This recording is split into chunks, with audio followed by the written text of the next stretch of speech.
In NBA history, there have only been 5 teams who have held the 7th seed in their respective conference and ended up moving on past the first round.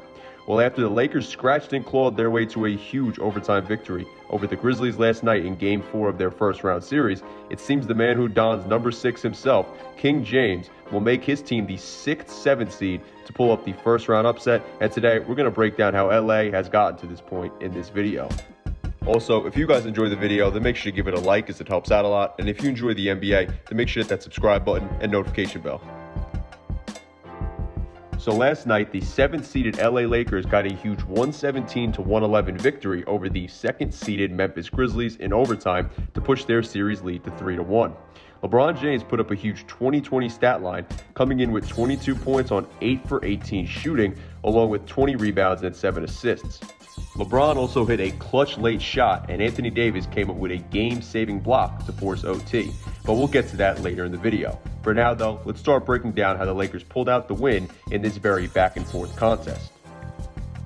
So early on, I looked at the defense that Memphis threw at LA and thought it might be a long night for the Lakers. Right here, the Lakers go with an empty side pick and roll, but watch Memphis's defense. Tillman is active at the level, Jaren Jackson Jr. had already pulled over versus Vando, and Brooks sinks on the defense to help. One of the biggest difference makers of any trade deadline acquisition was Jarred Vanderbilt, and watch him get it done on both ends for the Lakers here.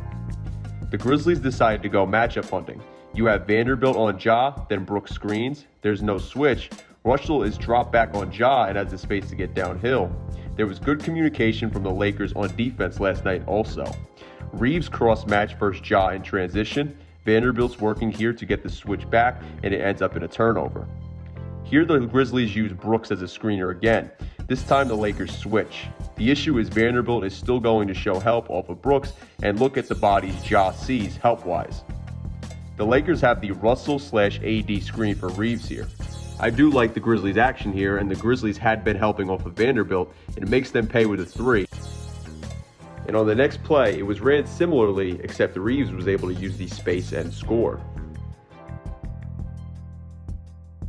Even with their small lineup, the Lakers and Schroder stopped Jaren Jackson somehow on this play, and this happened often last night.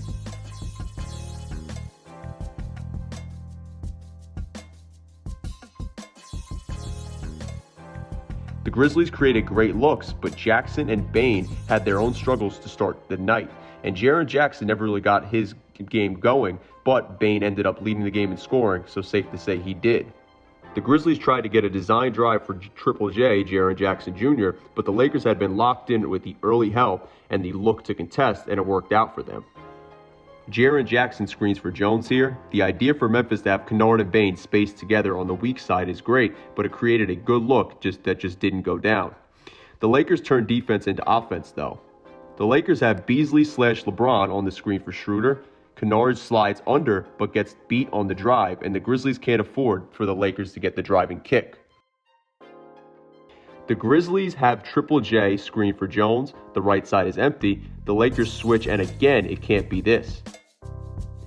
Jaren Jackson has the matchup versus Reeves and can't get the ball, and when he does, look at the help that gets thrown at him. The Grizzlies cannot afford to give up the drives, especially when they're smaller.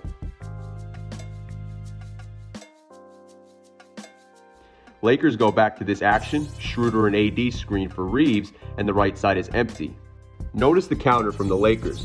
Brown Jr. cuts backdoor, Brooks showing help at the nail, then LeBron cuts backdoor for the bucket. Dillon Brooks was pretty much a liability last night, as you can see here.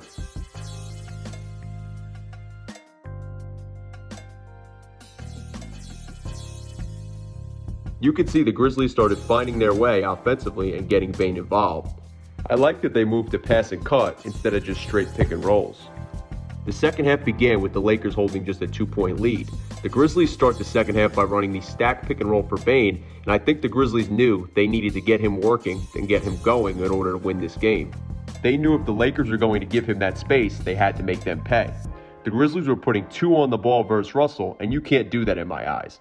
He hits AD on the roll, the defense helps, and has a nice cut from Vanderbilt to finish here.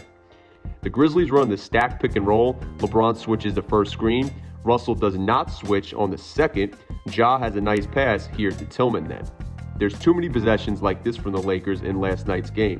The tempo, movement, and purpose just weren't there, and the Lakers ended up getting lucky to win after some of these plays. Bane is on AD here. Vanderbilt screens for AD to get Ja in action, and then they get nothing out of it.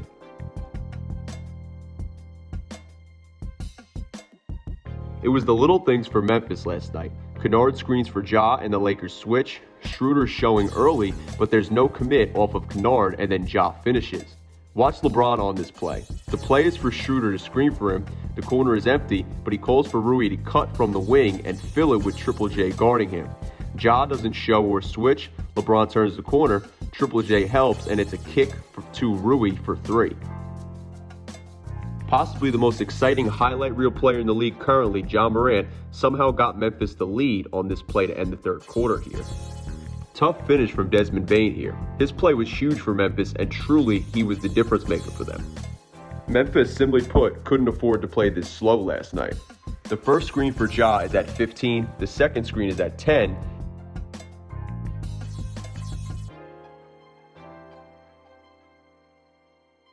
there's a good crash and 3 from Bane, but they just got lucky. Here's the elbow action from the Lakers. Triple J switches on to D'Angelo Russell, who hits a beautiful pull-up 3. Why not also another D-Lo 3 here as well? Schroder screens for LeBron with Ja on him. Tillman is going under. Ja recovers, and it's a great help from Triple J on the drive. Here, Schroder screens for LeBron again, and it's a great job of flipping the angle at the last second. LeBron turns the corner, forces help, and the Lakers get the driving kick. It's a nice finish from Reeves here. On this next play, you have Brooks as a screener for Ja.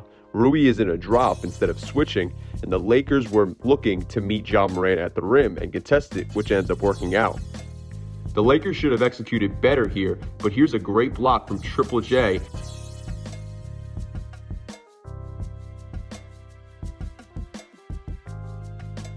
And then the ball gets out to the leaking man, Ja Morant, who gives it off to Bane for the lay-in to give them the lead. Here there's not too much to break down and say other than this is the greatness of King James on display yet again. Right here, AD comes up with a huge block, and imagine if there was still a second or two left on the clock and this would have counted. This was a beautiful drive by LeBron here to get OT started. He gets the switch versus Triple J, and he licks his lips as he drives and finishes to push the lead to 4. It felt like the Grizzlies could have gotten more from using Bane here as a screener, but Ja either way ended up making it work out for them. Here Reeves can't get the bucket, but AD tips in the putback for the lead. Things just felt too slow for Memphis down the stretch of OT. Good effort is shown here from Schroder to navigate these screens to help get another stop for LA. Here we have another drive by LeBron, and this one ultimately ended the game, but what stood out to me is here how you can look at Memphis' help, and they're known for showing help early, but you can see the space that LeBron sees. You have Triple J in the strong side corner, and LeBron is able to drive and finish plus the foul, and that was what ultimately ended up ending the night and giving LA the win. So I do believe that the Lakers will close this series out, and I'm not sure if they'll get it done in Game 5 or it'll take them until Game 6 or 7 to do so, but I believe that that will happen, and the Lakers will be off to the second round to face the Golden State Warriors, who I believe will win their first round series as well. Ultimately, I think the Warriors and Lakers series could go 6 or 7 games potentially, but I honestly can't get a grip on who I believe would win that series as of right now. As with how great LeBron James and this Lakers team is playing right now, as long as they remain healthy, who can truly beat them in the West other than maybe the Phoenix Suns if they can keep it all together? The Lakers have a much better bench than the Suns though, so while the Suns starting 5 is much better, the Lakers being finals bound honestly wouldn't surprise me, and it would be a very historic and career defining moment in the legacy of LeBron James for him to potentially go on to win his 5th NBA championship this season if he overcame all the odds and ended up doing so. Anyway, I want to know what you guys think about this Lakers team. Do you believe they'll close out the series, or do you believe Memphis will be the 13th team in NBA history to come back from a 3-1 deficit? Let me know your thoughts about that or anything we talked about in the video or having to do with the Lakers of the series down below in the comment section. If you like the video though, then please give it a like as it helps out a lot. And if you like the NBA, then make sure to hit that subscribe button and notification bell. That way you stay up to date with all the newest content on my channel. Anyway, thank you guys so much for watching. I'm SCJ and I am out. Peace.